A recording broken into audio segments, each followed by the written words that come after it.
নমস্কার বন্ধুরা, আমার রান্নাঘরে সবাইকে স্বাগত। আজ নিয়ে চলে এসেছি পাবদা মাছের একটা রেসিপি নিয়ে, যেটা কিনা পাবদা মাছের ঝাল। আমার আজকের এই পাবদা মাছের ঝাল বানাতে যে যে উপকরণগুলো লাগবে আপনারা প্রথম থেকে শেষ পর্যন্ত দেখুন। প্রথমে পাবদা মাছগুলোকে ভালো করে আমি লবণ আর হলুদ মাখিয়ে নেব। দিয়ে দেবো পরিমাণ মতো লবণ আর হলুদ।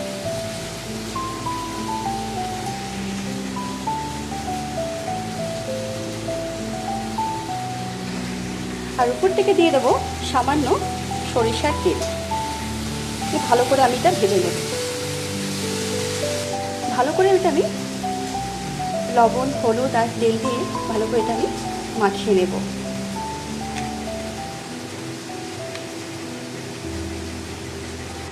ভালো করে লবণ হলুদ মাখানো হয়ে গেছে, রেখে দেবো আমি 10 মিনিটের জন্য রেখে দেবো। এটা লবণ আর হলুদ মাখানো হয়ে গেছে। এবারে দিয়ে দেবো কড়াইতে বেশ কিছুটা পরিমাণে সরিষার তেল।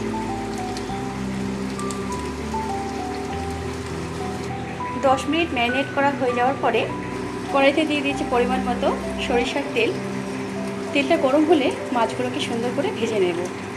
তেল আমার গরম হয়ে গেছে, দিয়ে দেবো সামান্য লবণ। লবণ দিয়ে মাছ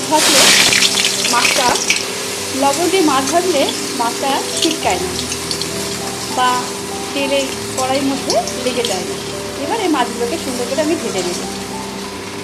একটা একটা করে মাছ আমি তেলের মধ্যে দিয়ে দেবো। যেহেতু এই মাছ থাকে সেজন্য ভালো করে তেল মাখিয়ে রেখে দিয়েছিলাম আগে থেকে। এবারে হালকা করে আমি ভেজে নেব। গ্যাসের ফ্লেমটাকে একদম কমিয়ে দিয়েছি। এই মাছ যেহেতু খুব নরম সেজন্য আমি হালকা করে ভেজে নেব। এক পিঠ ভাজা হয়ে গেছে, এবারে আমি উল্টে নেব।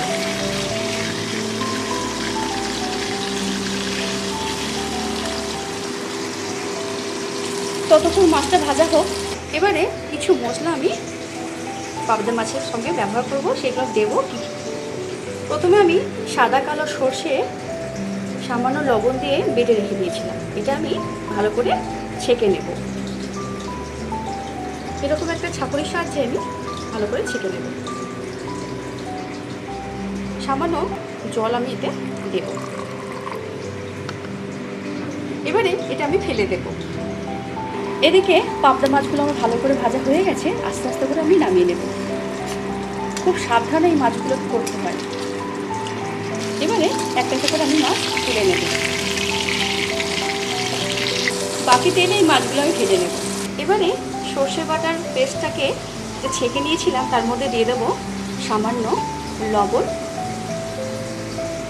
হলুদ।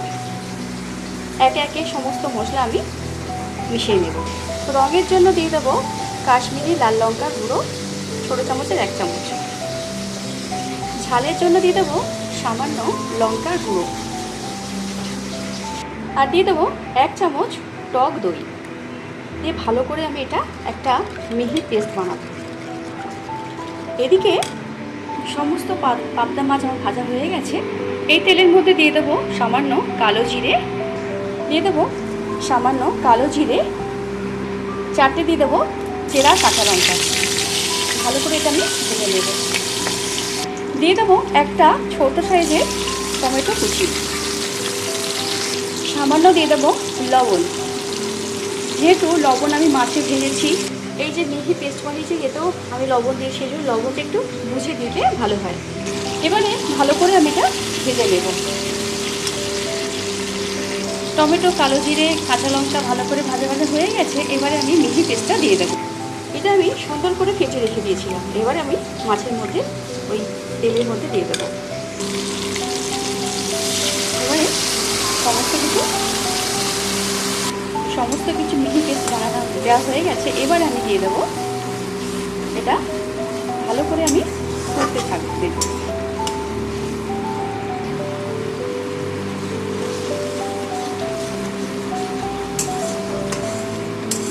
সুন্দর করে এটা আমি কষিয়ে নেব।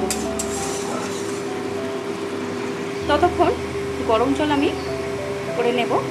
সুন্দর করে তেল ছাড়তে শুরু করে দিয়েছে। এবারে ভালো করে কষানো হয়ে গেছে। এবারে দিয়ে দেবো আগে থেকে বানিয়ে রাখা গরম জল দিয়ে দেবো। এই গরম জলটা আমি দিয়ে দেবো।